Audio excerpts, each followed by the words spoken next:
ഇന്ന് നമ്മുടെ ക്രൈസ്തവ ജീവിതത്തിന്റെ നിരവധിയായ തലങ്ങളിലേക്ക് ഇതുപോലെയുള്ള ഒരു സ്ലോ പോയിസണിങ് ഗൂഢമായ രീതി മാത്രമല്ല പരസ്യമായ രീതിയിലും കടന്ന് കയറിക്കൊണ്ടേ ഇരിക്കുന്നു എന്നതിന്റെ അനേക ദുരന്ത സംഭവങ്ങൾ നമ്മൾ നിരന്തരം എന്നോണം കാണുന്നുണ്ട്.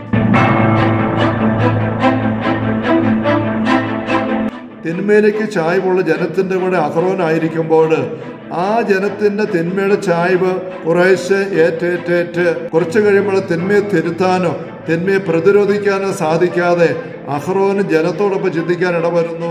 സ്നേഹമുള്ള സഹോദരങ്ങളെ, നമ്മുടെ സമൂഹത്തിലേക്ക് സഭയിലേക്ക് അരിച്ചരിച്ചിറങ്ങി നമ്മളെ വലിയ ദൂരത്തിലേക്ക് എത്തിക്കുന്നതായ പൈശാചിക ആക്രമണത്തെ തിരിച്ചറിഞ്ഞുകൊണ്ട് ശക്തമായൊരു ആത്മീയ പോരാട്ടത്തിലേക്ക് വശത്തെ അമ്മയുടെ കരം പിടിച്ചുകൊണ്ട് നമ്മൾ ഇറങ്ങണം.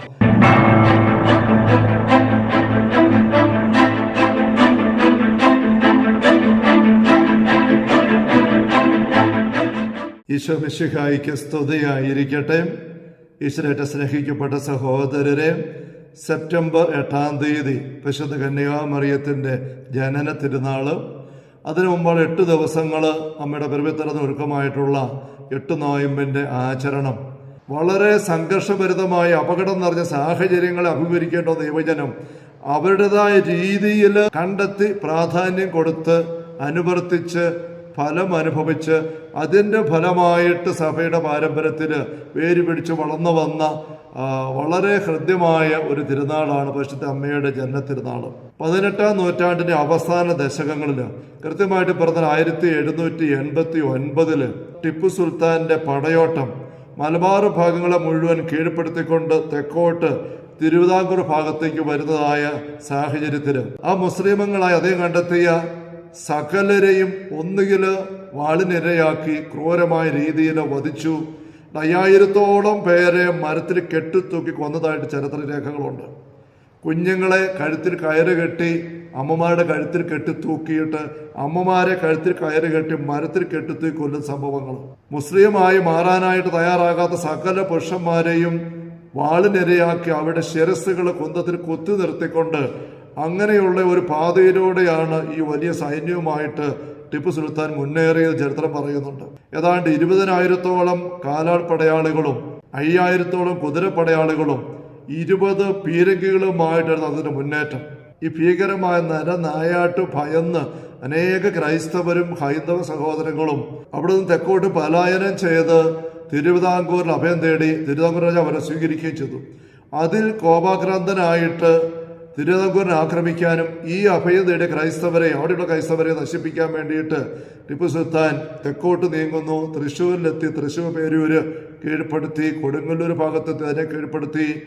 ആലുവയുടെ ഭാഗത്തേക്ക് എത്തുമ്പോഴേക്കും ആലുവപ്പുഴയ്ക്ക് ഇപ്പുറയുള്ള ആൾക്കാർ, പ്രത്യേകിച്ച് സുറിയാനി ക്രൈസ്തവരായിരിക്കുന്നവർ, തങ്ങൾക്ക് സംഭവിക്കാൻ പോകുന്ന ആസന്നമായ അപകടത്തിൻ്റെ ഭീകര അവസ്ഥ ഓർത്ത് ഞെരുങ്ങി പരിശുദ്ധ അമ്മയുടെ പക്കൽ അഭയം തേടി തീവ്രമായ നോയമ്പിലേക്ക് അവർ കടന്നു.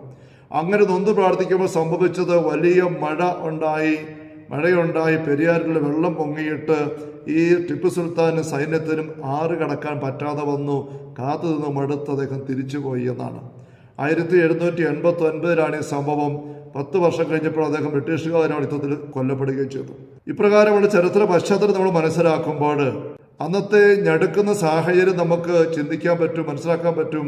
ഇന്ന് നമുക്ക് തിരിച്ചറിയാൻ മേലാത്ത രീതിയിൽ നമ്മുടെ സമൂഹത്തിലേക്ക്, സഭയിലേക്ക്, കുടുംബങ്ങളിലേക്ക് കടന്നു കയറി നമ്മളെ നശിപ്പിക്കുന്ന ഇതിന് ഭീകരമായൊരു അപകട അവസ്ഥ നിലവിലുണ്ട്. അത് നമ്മൾ തിരിച്ചറിഞ്ഞേ പറ്റൂ.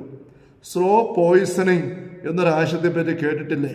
അടുപ്പത്ത് തിളയ്ക്കുന്ന വെള്ളത്തിലേക്ക് ഒരു തവളയെ പിടിച്ചിട്ടാൽ ക്ഷണനേരം കൊണ്ട് ജീവരക്ഷാർത്ഥം അത് ചാടി പുറത്ത് കിടക്കും. എന്നൊരു തവളയെ വെള്ളത്തിലേക്ക് പിടിച്ചിട്ടിട്ട് ആ വെള്ളം സാവധാനം ചൂടാക്കിയാൽ തനിക്ക് സംഭവിക്കാൻ പോകുന്ന ആസന്നമായ ദുരന്തം തിരിച്ചറിയാൻ പറ്റാതെ തവള അടുപ്പിലെ ആ വെള്ളത്തിൽ തന്നെ തുടരും. ഒരു സ്റ്റേജിനപ്പുറം വെള്ളം ചൂടായി കഴിയുമ്പോൾ അതിൻ്റെ പേശികൾ മരവിക്കാൻ തുടങ്ങും, അതിൻ്റെ ബുദ്ധി മന്ദിക്കാൻ തുടങ്ങും, അതിന് പ്രതികരിക്കാനുള്ള ശേഷി നഷ്ടപ്പെടും. അങ്ങനെ തിളയ്ക്കുന്ന വെള്ളത്തിൽ അത് ചത്തുമറിക്കും. ഇതാണ് സ്ലോ പോയിസണിങ്ങിന്റെ പ്രവർത്തന ശൈലി. പഴയ നിയമത്തിലേക്ക് നമ്മൾ നോക്കുമ്പോൾ മോശയ്ക്കൊപ്പം ദൈവത്താൽ നിയോഗിക്കപ്പെട്ട് ഫറവോയ്ക്കെതിരെ ശക്തമായി പൊരുതി 10 വലിയ അടയാളങ്ങൾ കാണിച്ചുകൊണ്ട് ഇസ്രായേൽ ജനത്തെ ഈജിപ്തിൽ നിന്ന് വിടുവിച്ച് ചെങ്കടൽ പിളർത്തി ജെറിക്കോ കോട്ട തകർത്ത് തേനും പാലും ഒഴുകുന്ന കാനാൻ ദേശത്തേക്ക് ജനത്തെ ആനയിക്കുവാൻ മോശയ്ക്കൊപ്പം ഏറ്റവും അടുത്ത സഹകാരിയായിട്ട് നിന്ന അഹ്റോൻ. മോശ 40 ദിവസം മലമുകളിൽ പ്രാർത്ഥിക്കാനായിട്ട് കയറി പോകുമ്പോൾ അഹ്റോൻ ജനത്തിന്റെ കൂടെയാണ് ആയിരിക്കുന്നത്. അഹ്റോൻ തന്നെ പിന്നീട് മോശയോട് ഈ ജനത്തിന് തിന്മയിലേക്കുള്ള ചായ്വ് അങ്ങേക്ക് അറിയാമല്ലോ എന്ന് പറയുമ്പോൾ വെളിവാകുന്ന പോലെ തിന്മയിലേക്ക് ചായ്വുള്ള ജനത്തിന്റെ കൂടെ അഹ്റോൻ ആയിരിക്കുമ്പോൾ ആ ജനത്തിന്റെ തിന്മയുടെ ചായ്വ് കുറേശ്ശെ ഏറ്റേറ്റേറ്റ് കുറച്ചു കഴിയുമ്പോൾ തിന്മയെ തിരുത്താനോ തിന്മയെ പ്രതിരോധിക്കാനോ സാധിക്കാതെ അഹ്റോന് ജനത്തോടൊപ്പം ചിന്തിക്കാൻ ഇടവരുന്നു. ജനത്തിന്റെ സ്വർണ്ണ ആഭരണങ്ങൾ അഹ്റോൻ തന്നെ പറഞ്ഞ് ശേഖരിച്ചിട്ട് അഹ്റോനിന് നേതൃത്വം കൊടുത്ത് അത് ഉരുക്കിയെടുത്തിട്ട് കാളക്കുട്ടി ഉണ്ടാക്കുന്നു. അഹ്റോൻ ജനത്തിനൊപ്പം നിന്ന് അവിടെ നടുവിൽ നിന്നുകൊണ്ട് പുരോഗത സ്ഥാനത്ത് നിന്നുകൊണ്ട് കാളക്കുട്ടിയെ തൂപിച്ചും മറ്റെല്ലാ രീതിയിലും ആരാധിക്കുന്നു. ജനം മുഴുവനും തിന്മയിൽ അഴിഞ്ഞാടുന്നു. ഈ ബഹളം കേട്ട് മോശ ഇറങ്ങി വരുന്നു. ജനത്തിന്റെ അഴിഞ്ഞാട്ടം കണ്ട് ഈ വിഗ്രഹാരാധനയുടെ രംഗം കണ്ട് അഹ്റോന് നേതൃത്വം കൊടുക്കുന്നത് കൊണ്ട് മോശ തീഷ്ണത കൊണ്ട് ജ്വലിച്ച് ആ കൽപ്പലകൾ വലിച്ചെറിഞ്ഞ് ആ കാളക്കുട്ടിയെ എറിഞ്ഞ് ഉടച്ച് തകർത്ത് അതിനെ പൊടിച്ച് വെള്ളത്തിൽ കലക്കി ജനത്തെ കൊണ്ട് കുടിപ്പിക്കുകയാണ്. മോശയ്ക്ക് ഇത്ര തീഷ്ണത്തിന് പ്രതികരിക്കാൻ സാധിക്കുമ്പോൾ എന്തുകൊണ്ടാണ് അഹ്റോൻ അങ്ങനെ പ്രതികരിക്കാൻ സാധിക്കാതെ പോയത്? തിളച്ച വെള്ളത്തിലേക്ക് വീഴുന്ന തവള അപകടം പെട്ടെന്ന് മനസ്സിലാക്കിയിട്ട് പ്രതികരിച്ച് പുറത്തെയാടുന്ന പോലെ മോശ തൽക്ഷണം പ്രതികരിക്കുകയാണ്. അടുപ്പിലെ വെള്ളത്തിൽ കിടക്കുന്ന തവള വെള്ളം ക്രമേണ ചൂടാകുന്ന അറിയാതെ അതിൽ തീർന്നു പോകുന്ന പോലെ ജനത്തിന്റെ തിന്മയിൽ കിടക്കുന്ന അഹ്റോൻ ക്രമേണ ആ തിന്മ ഏറ്റേറ്റേറ്റേറ്റ് ആ ജനത്തിനൊപ്പം തിന്മയിൽ തീരുകയാണ്. ഇതാണ് സ്ലോ പോയിസണിങ്ങിന്റെ ഒരു തിരുവചന ഉദാഹരണം. ഇന്ന് നമ്മുടെ സമൂഹത്തിൽ വളരെ അധികമായി സംഭവിക്കുന്നതായ തിന്മയുടെ കടന്നുകയറ്റത്തിൻ്റെ ഒരു പ്രക്രിയ. നമ്മുടെ ക്രൈസ്തവ സമൂഹത്തിലും ഹൈന്ദവ സമൂഹത്തിലും പെട്ട എത്ര പെൺകുട്ടികളെയാണ് മുസ്ലിം സമുദായത്തിൽപ്പെട്ട നമ്മുടെ യുവ സഹോദരങ്ങൾ ചിലര് സ്ലോ പോയിസണിങ് നടത്തി അവർ ഉദ്ദേശിക്കുന്ന രീതിയിൽ പച്ചകുത്തുന്നതിലും പ്രഗ്നന്റ് ആക്കുന്നതിലും അതിനുമപ്പുറം വിദേശങ്ങളിലുള്ള മുസ്ലിം തീവ്രവാദ പോരാളികൾക്കായി തങ്ങളുടെ ശരീരത്തെ ജീവിതത്തെയും വിട്ടുകൊടുക്കാനായിട്ട് തയ്യാറായിട്ട് പോലും രംഗത്തിരിച്ചിരിക്കുന്നത്. ഇത് സ്ലോ പോയിസണിങ്ങിലൂടെ സംഭവിക്കുന്ന കാര്യമാണ്. ഒരിക്കലും വൈദികരുടെ ഒരു കൂട്ടായ്മയിൽ പല കാര്യങ്ങൾ പങ്കുവച്ചായിരിക്കുമ്പം ഒരു വികാരിച്ചും നൊമ്പരത്തോടെ രോഷത്തോടെ അല്പം നിന്നയോടുകൂടി അദ്ദേഹത്തിന്റെ സൺഡേ സ്കൂൾ പഠിപ്പിച്ചിരുന്ന ഒരു അധ്യാപികയെ കുറിച്ച് പറഞ്ഞു. ഈ അധ്യാപികയെ ഒരു ദിവസം കാണാതായി. ദിവസങ്ങൾക്ക് ശേഷം തിരിച്ചറിയുകയാണ് അല്പം ദൂരെയുള്ള ഒരു അമ്പലത്തിൽ വെച്ച് ഹൈന്ദവ ആചാരപ്രകാരം വിവാഹിതയായി ഒരു ഹൈന്ദവ കുടുംബത്തിൽ ജീവിതം ആരംഭിച്ചിരിക്കുന്നു. ചോദിക്കുകയാണ്, ഇത്രയും കഴിഞ്ഞ ഞായറാഴ്ച വരെ വേദപാഠം പഠിപ്പിച്ചിരുന്ന ഈ പെൺകുട്ടിക്ക് എങ്ങനെ ചെയ്യാൻ പറ്റും? ഇത് കേൾക്കുന്ന സൺഡേ സ്കൂൾ പിള്ളേർ എന്ത് ചിന്തിക്കും? ഇങ്ങനെ രോഷം കൊള്ളുമ്പോൾ നമ്മൾ മറന്നു പോകുന്നു, നമ്മൾ തന്നെ അറിയാതെ ഒരു സ്ലോ പോയിസണിങ് നമ്മുടെ കുഞ്ഞുങ്ങളിലേക്ക് കൊടുക്കുന്നുണ്ട്. അടുത്ത കാലത്ത് നമ്മുടെ ഒരു കത്തോലിക്ക സൺഡേ സ്കൂളിലെ ഓണാഘോഷത്തിന്റെ ഒരു വീഡിയോ കാണുകയുണ്ടായി. അവിടെ കാണിച്ചിരിക്കുന്നത് ഹൈന്ദവ രീതിയിലുള്ള ഡാൻസ് കളിക്കുന്ന സൺഡേ സ്കൂൾ കുട്ടികളെയാണ്.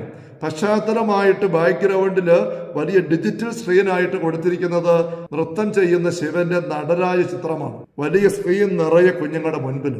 ഇത് കണ്ടുകൊണ്ട് സൺഡേ സ്കൂൾ കുട്ടികൾ മുഴുവനും ഇരിക്കുന്നു, ഈ ഡാൻസ് ആസ്വദിക്കുന്നു, ഓണ ആഘോഷങ്ങളിൽ പങ്കുചേരുന്നു, സദ്യ പൂക്കളമൊരുക്കല്, അതിൻ്റെയും കൂടെ മഹാബലിയെ അവതരിപ്പിക്കാൻ വേഷം കെട്ടിക്കൊണ്ട് കടന്നു വരുന്നു, മഹാബലി ചവിട്ടുതാക്കുന്ന വാമനെ അവതരിപ്പിക്കുന്നു. ഇങ്ങനെയെല്ലാം കാണുന്ന കുഞ്ഞുങ്ങളുടെ ഉള്ളിലേക്ക് നമ്മളൊരു സ്ലോ പോയിസണിങ് കൊടുക്കുകയാണ്. അത് കഴിഞ്ഞിട്ട് പിന്നെ ഒരുപക്ഷെ ഈ അച്ഛനല്ലേ മറ്റച്ഛന്മാര് അങ്ങനെയുള്ള വിജാതി ആരാധന ആലയങ്ങളിൽ ചെന്നിട്ട് അവിടുത്തെ കാര്യങ്ങളെ ശ്ലാഘിച്ചുകൊണ്ട് പ്രസംഗിക്കുന്നു. അവിടെയുള്ള പ്രാർത്ഥനകളിൽ പങ്കുചേർന്ന് സൗഹൃദമാണെന്ന് പറഞ്ഞുകൊണ്ട് ഇങ്ങനെയൊക്കെ പെരുമാറുന്ന കാണുമ്പോൾ കുഞ്ഞുങ്ങളുടെ ഉള്ളിൽ സ്ലോ പോയിസണിങ് വീണ്ടും അടുത്തവിടെ കിടക്കുകയാണ്.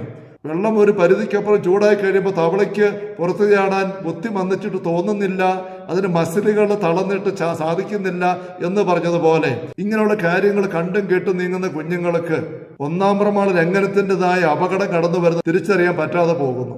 നമ്മൾ സൺഡേ സ്കൂളിൽ ഒരു പെൺകുട്ടി, ഒരു അധ്യാപികർക്ക് പെൺകുട്ടി ഇറങ്ങിപ്പോയി വിജാതി ആചാരപ്രകാരം വിവാഹിതയാകുന്നു.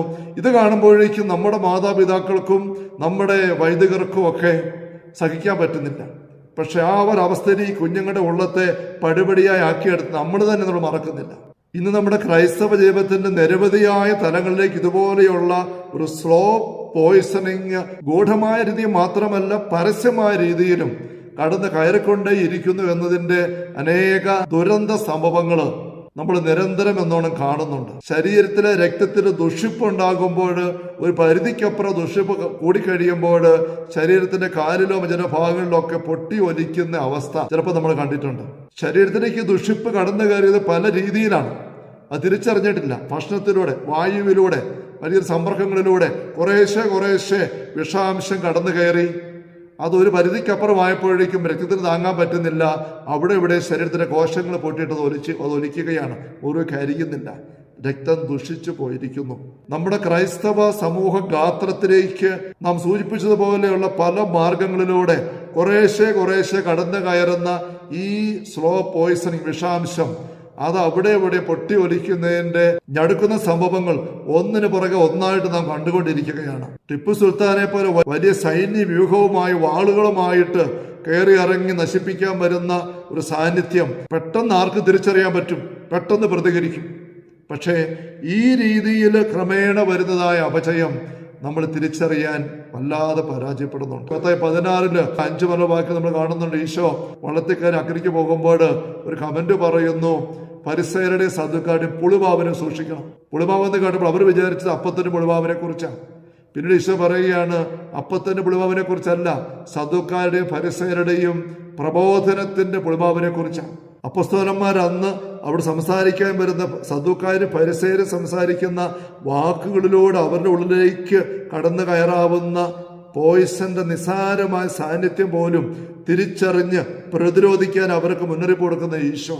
അന്ന് ആൾക്കാർ അടുത്ത് വന്ന് സംസാരിച്ചാലേ കേൾക്കാൻ പറ്റുള്ളൂ. ഇന്ന് മീഡിയയിലൂടെ മറ്റു മാധ്യമങ്ങൾ എന്തുമാത്രം ഏതെല്ലാം രീതിയിലാണ് നമ്മിലേക്ക് ഇങ്ങനെയുള്ള വിഷം നാരകയുമായി പുളിമാവ് വന്ന് കയറിയിട്ട് നമ്മളെല്ലാം ഒരു വക അപകടം തിരിച്ചറിയാതെ മയങ്ങിയും തളർന്നും നിസ്സഹായരുമായി ഭവിക്കുന്നത്, തിന്മയിലേക്ക് വീണു പോകുന്നത്.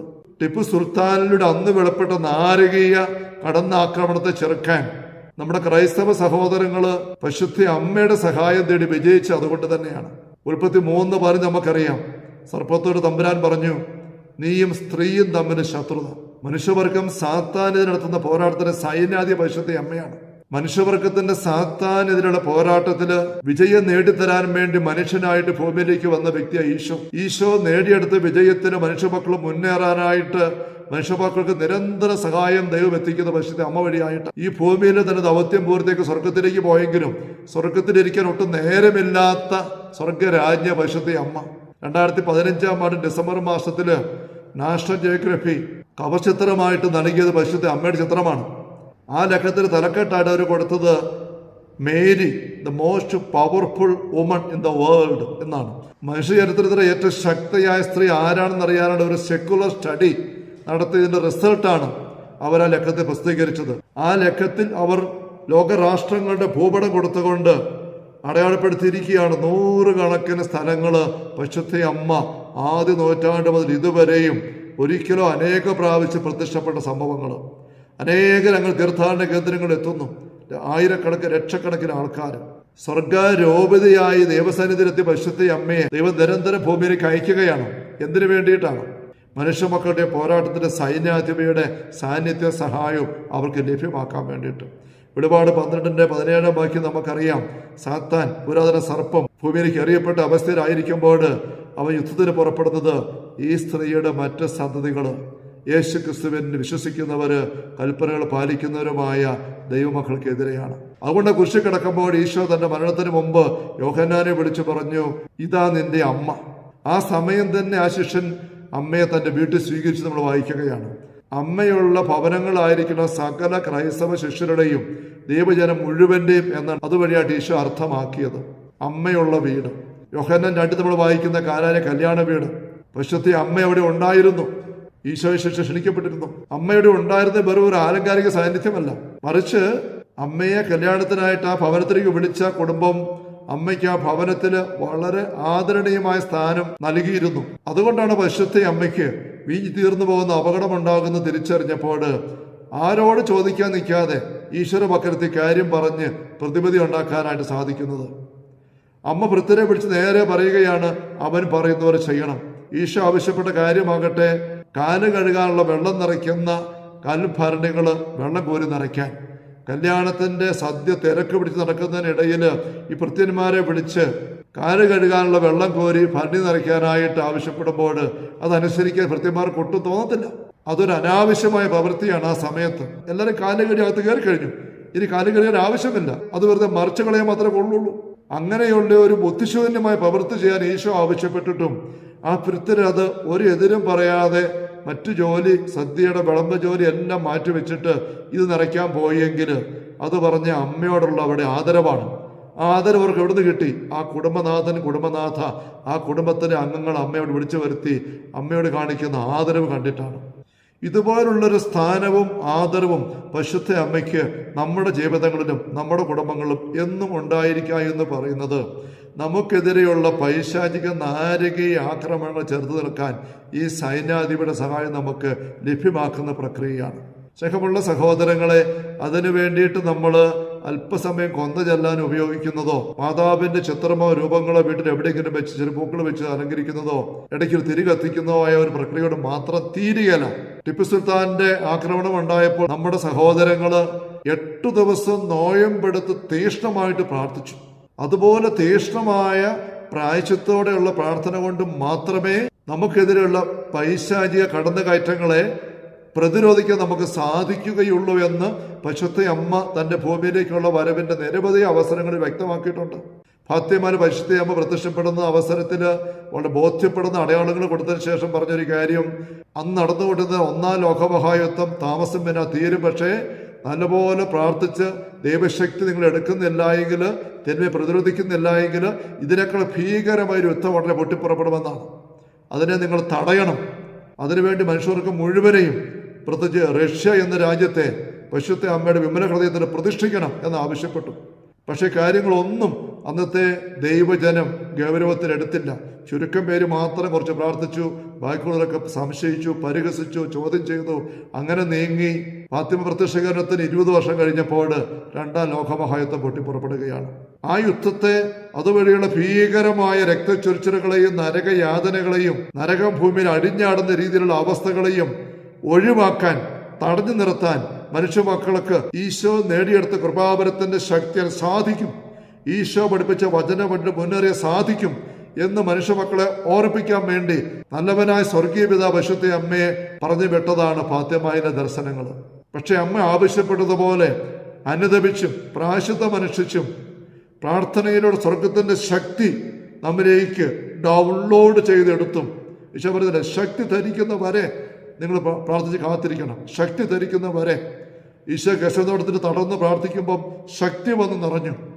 ആ ശക്തി കൊണ്ടാണ് ഈശോ തന്നെ അറസ്റ്റ് ചെയ്യാൻ വരുന്ന ആൾക്കാരെ അഭിമുഖീകരിക്കുന്നത്. ഞാനാണ് നസ്രസന ഈശോ എന്ന് പറയുമ്പോൾ അവർ പറഞ്ഞു വിടാൻ ഇടവരുന്നത് എന്ന് വചനത്തിൽ നമ്മൾ വായിക്കുന്നുണ്ട്. അപ്പോസ്തലന്മാർ 10 ദിവസം പ്രാർത്ഥിച്ച് സ്വർഗത്തിന്റെ ശക്തി നിറഞ്ഞപ്പോഴാണ് അതുവരെ യഹൂദരെ ഭയന്ന് പേടിച്ചരണ്ടിരുന്ന അവർ പുറത്തിറങ്ങി സധൈര്യം പ്രസംഗിക്കാനും നാരിക സാന്നിധ്യങ്ങളെ ബഹിഷ്കരിക്കാനും കരുത്തുള്ളവരായിട്ട് മാറിയത്. അതുപോലെയുള്ള തീഷ്ണമായൊരു പ്രാർത്ഥനയ്ക്ക് ദൈവജനം കടന്നു വരണമെന്നാണ് ഫാത്തിമയിൽ അമ്മ ആവശ്യപ്പെട്ടു. പക്ഷെ അത് ഗൗരവത്തിൽ എടുക്കപ്പെട്ടില്ല. ആ യുദ്ധം പൊട്ടിപ്പുറപ്പെട്ടു. ഭീകരമായ ദുരന്തം നമുക്കറിയാം. 1982 ഓഗസ്റ്റ് മാസം 15-ാം തീയതി ആഫ്രിക്കയിലെ റുവാണ്ട എന്ന സ്ഥലത്ത് കിബേഹോ എന്ന ഗ്രാമത്തിലെ ഒരു സ്കൂളിലെ കുട്ടികൾക്ക് വശ്യത്വം പ്രത്യക്ഷപ്പെട്ട് അന്ന് ഏതാണ്ട് 20,000 ആൾക്കാരോട് ഒരുമിച്ച് കൂടിയിട്ടുണ്ട്. കാരണം ഏതാനും വർഷങ്ങളായിട്ട് അമ്മയുടെ പ്രത്യക്ഷീകരണം പല കുട്ടികൾക്ക് ആ സ്കൂളിൽ ലഭിച്ചിരുന്നു. അന്ന് മാതാവിന്റെ സാന്നിധ്യം ഉണ്ടാകുമെന്ന് പറഞ്ഞുകൊണ്ട് കരുതുന്നു. ഒന്നുകൂടി ജനത്തിന്റെ മുമ്പിൽ പരിശുദ്ധ അമ്മ കൊടുത്ത മുന്നറിയിപ്പ് ഭീകരമായ രക്തച്ചൊരിച്ചില്, കൊലപാതക പരമ്പര, അങ്ങനെയുള്ള വലിയ നാരകീയ ദുരന്തത്തിന്റെ മുന്നറിയിപ്പാണ്. പക്ഷെ അത് കേട്ട ആൾക്കാര് ഭൂരിഭാഗം പേരും പുച്ഛിച്ചു, എതിർത്തു, അവിശ്വസിച്ചു. കുറച്ചു പേര് മാത്രം കുറച്ചൊക്കെ പ്രാർത്ഥിച്ചു. 12 വർഷം കഴിയുമ്പോൾ സംഭവിക്കുന്നത് റുവാണ്ടൻ ജനോസൈഡ് എന്ന് പറയുന്ന വലിയൊരു വംശഹത്യയാണ്. 100 ദിവസം കൊണ്ട് 8 ലക്ഷം പേര് കൊല്ലപ്പെടുകയാണ് ആ ചെറിയ പ്രദേശത്ത്. അത്ര ഭീകരമായ രക്തച്ചൊരിച്ചിലിന്റെ നാരകീയ തേർവാഴ്ച തടയാൻ പറ്റുമെന്ന് കണ്ടിട്ടാണ് സ്വർഗം പരിശുദ്ധ അമ്മയെ 12 വർഷം അവിടേക്ക് വിട്ടിട്ട് ഈ മുന്നറിയിപ്പ് കൊടുത്തത്. പക്ഷേ അവിടെയുള്ള ദൈവജനം അത് ഗൗരവത്തിലെടുത്തില്ല. സ്നേഹമുള്ള സഹോദരങ്ങളെ, നമ്മുടെ സമൂഹത്തിലേക്ക്, സഭയിലേക്ക് അരിച്ചരിച്ചിറങ്ങി നമ്മളെ വലിയ ദുരത്തിലേക്ക് എത്തിക്കുന്നതായ പൈശാചിക ആക്രമണത്തെ തിരിച്ചറിഞ്ഞുകൊണ്ട് ശക്തമായൊരു ആത്മീയ പോരാട്ടത്തിലേക്ക് പരിശുദ്ധ അമ്മയുടെ കരം പിടിച്ചുകൊണ്ട് നമ്മൾ ഇറങ്ങണം. അതിനുള്ള ശക്തമായ അവസരമായിട്ട് ഈ 8 നോയമ്പിനെയും പരിശുദ്ധ അമ്മയുടെ പെരുവത്തിലെന്ന് നമുക്ക് തിരിച്ചറിയാനായിട്ട് പറ്റണം. വിശുദ്ധ പൗശൂര്യ തന്റെ ഡയറിയിൽ പരിശുദ്ധ അമ്മയുടെ അമലോത്ഭവ തിരുനാളിന്റെ ഒരുക്ക ദിവസങ്ങളിൽ തന്റെ പതിവുള്ള സമൂഹത്തിലെ പ്രാർത്ഥനകളും സമൂഹത്തിലെ ജോലികളും എല്ലാം നിർവഹിച്ചിട്ട് അതിന് പുറമെ സമയം കണ്ടെത്തി ദിവസേന 1000 പ്രാവശ്യം അങ്ങനെ പ്രാർത്ഥിച്ച് 8 ദിവസം ചൊല്ലി അമ്മയുടെ തിരുനാൾ ഒരുങ്ങിയ അനുഭവം പങ്കുവെക്കുന്നുണ്ട്. ഗൗരവമുള്ള പ്രാർത്ഥനയുടെ കാലഘട്ടമായി 8 നോമ്പിനെ മാറ്റുന്നതോടൊപ്പം പരിശുദ്ധ അമ്മയുടെ പിറവി തിരുനാൾ ദിവസം അമ്മയെ നമ്മൾ എന്തുമാത്രം ബഹുമാനിക്കുന്നു എന്ന് വ്യക്തമാക്കത്തക്ക രീതിയിൽ ആഘോഷിക്കാൻ നമ്മൾ തയ്യാറാകണം. നമ്മുടെ വീട്ടിൽ നമ്മോടൊപ്പമുള്ള ഒരു പ്രിയപ്പെട്ട കുടുംബാംഗത്തിന്റെ ബർത്ത്ഡേ നമ്മൾ എങ്ങനെയാണ് ആഘോഷിക്കുക? ആ ദിവസം ഹാപ്പി ബർത്ത്ഡേ പാടിക്കൊണ്ട് ആശംസ നേരുമ്പം നമ്മളൊരു പൂച്ചെണ്ട് കൊടുക്കുകയില്ലേ? പരിശുദ്ധ അമ്മയുടെ പിറന്നാളിന്റെ ദിവസം പരിശുദ്ധ അമ്മയ്ക്ക് നല്ല പൂച്ചെണ്ട് കൊടുക്കണം. പരിശുദ്ധ അമ്മ ഷാരോനിലെ റോസാപ്പൂവാണ്, താഴ്വരയിലെ ലില്ലിയാണ്. പരിശുദ്ധ അമ്മയുടെ സാന്നിധ്യം ഉണ്ടാകുന്നിടത്തൊക്കെ മുല്ലപ്പൂ ഗന്ധമുണ്ടാകുന്നുണ്ട്. പൂക്കളുമായി അമ്മയ്ക്കുള്ള ബന്ധം. അമ്മയുടെ പിറന്നാൾ ദിവസം പരിശുദ്ധ അമ്മയുടെ തിരുസ്വരൂപം നമ്മുടെ വീടുകളിലെല്ലാം പൂക്കൾ കൊണ്ട് അലങ്കരിക്കണം. അതിനുപരി ഒരു പൂച്ചെണ്ട് പോലെ അമ്മയുടെ അടുത്താരയുടെ ചുവട്ടില് തറയില് ഒരു പൂക്കളം തുറക്കണം. പിറന്നാൾ മംഗളങ്ങൾ അമ്മേ, ആവേ മരിയ എന്നിങ്ങനെയൊക്കെ ആലേഖനം ചെയ്ത മനോഹരം ഒരു പൂക്കളം ആ ദിവസം മുഴുവനും നമുക്ക് അമ്മയുടെ കൺമുമ്പിൽ ഒരുക്കി വെച്ച് ആഘോഷിക്കാൻ സാധിക്കണം. വീണ്ടും പിറന്നാൾ ദിവസം ഒരു പായസം ഉണ്ടാക്കാതെ കടന്നു പോകാൻ നമുക്ക് സാധിക്കുകയില്ല. പിറന്നാൾ പായസം അമ്മയുടെ പിറന്നാളായ സെപ്റ്റംബർ 8-ാം തീയതി നമ്മുടെ എല്ലാ ഭവനങ്ങളും ഒരു പായസം ഉണ്ടാക്കണം. സെപ്റ്റംബർ 8-ാം തീയതി പരിശുദ്ധ അമ്മയുടെ ബഹുമാനാർത്ഥം പായസം ഉണ്ടാക്കാത്ത ഒരു ക്രൈസ്തവ വീട്ടിലും പരിശുദ്ധ അമ്മയ്ക്ക് ഗണ്യമായ ഗൗരവമുള്ള ആദരണീയമായ സ്ഥാനം ഇല്ല ഇല്ല ഇല്ല. ഞാൻ വീണ്ടും ചോദിക്കാം, നമ്മുടെ വീട്ടിലുള്ള ഒരു വ്യക്തിയുടെ ബർത്ത്ഡേയുടെ അന്ന് പായസം ഒന്നും ഉണ്ടാക്കാതെ ഒപ്പം വെച്ച് നല്ല ഭക്ഷണവും സദ്യയും എന്തെങ്കിലും വിശേഷ വിഭവങ്ങൾ ഉണ്ടാക്കാതെ കടത്തിവിട്ടാൽ ആ വ്യക്തി എന്ത് വിചാരിക്കും? ആ കുടുംബാംഗങ്ങളുടെ വ്യക്തിയുള്ള മനോഭാവം എന്താണെന്ന് വ്യക്തമാക്കും. പരിശുദ്ധ അമ്മയെ ഗൗരവത്തോടെ, കാരണം കല്യാണ വീട്ടിൽ എന്ന് പറഞ്ഞ് നിന്റെ വീട്ടിലെ അംഗമായിട്ട്, നമ്മുടെ വീടിൻ്റെ നാഥയായിട്ട്, അമ്മയായിട്ട് നാം കരുതുന്നുണ്ടെങ്കിൽ, നമ്മൾ സ്വീകരിച്ചിട്ടുണ്ടെങ്കിൽ അമ്മയുടെ പിറന്നാളായ സെപ്റ്റംബർ 8-ാം തീയതി നമ്മളെല്ലാവരുടെയും വീട്ടിൽ സാധിക്കുന്ന പോലെ നല്ലൊരു പായസവും ഒരു വിശിഷ്ട വിഭവങ്ങളുടെ സദ്യ നമ്മൾ ഒരുക്കി ആസ്വദിക്കണം അമ്മയുടെ മുമ്പിൽ, അമ്മയുടെ ബഹുമാനാർത്ഥം. ഈശോ പഠിപ്പിക്കുന്നില്ലേ 10:42 വാക്യത്തിൽ, എൻ്റെ നാമത്തെ പ്രതി ഒരു പാത്രം പച്ചവെള്ളം എങ്കിലും കൊടുക്കുന്ന പ്രതിഫലമുണ്ട്. പശുത്തെ അമ്മയുടെ നാമത്തെ പ്രതി ഒരു പായസം ഉണ്ടാക്കുമ്പോൾ, ഒരു ഭക്ഷണം ഉണ്ടാക്കി നമ്മൾ മക്കൾ കഴിക്കുമ്പോൾ അമ്മയുടെ സ്ഥാനം നമ്മൾ നമ്മുടെ വീട്ടിൽ ഉറപ്പിക്കുകയാണ്. കാനായിലെ കല്യാണ വീട്ടിൽ എന്ന പോലെ നമ്മുടെ വീട്ടിൻ്റെ 1-ാം സ്ഥാനത്ത് അമ്മയെ നമ്മൾ വെക്കുകയാണ്. അമ്മ കയറി ഇടപെട്ടുകൊള്ളും. നമ്മളറിയാത്ത ദുരന്തങ്ങൾ പോലും അവിടെ വീഞ്ഞു തീർന്നു പോകുന്നത് വീട്ടുകാരറിഞ്ഞില്ല, പക്ഷെ അമ്മ അറിഞ്ഞു. നമ്മളറിയാത്ത ദുരന്ത സാഹചര്യങ്ങൾ പോലും ഉളവാക്കുമ്പോൾ തന്നെ സ്ലോ പോയിസണിങ്ങിൻ്റെ ആദ്യ സ്റ്റെപ്പിൽ തന്നെ അമ്മ ഇടപെടും. അതിനെ പ്രതിരോധിക്കും, മാറ്റിവെക്കാൻ നമ്മളെ സഹായിക്കും. വീണ്ടും പിറന്നാളിന് സമ്മാനമായിട്ട് ഒരു പുത്തൻ ഉടുപ്പ് നമ്മൾ വാങ്ങിച്ചു കൊടുക്കാറില്ല നമ്മുടെ പ്രിയപ്പെട്ടവർക്ക്?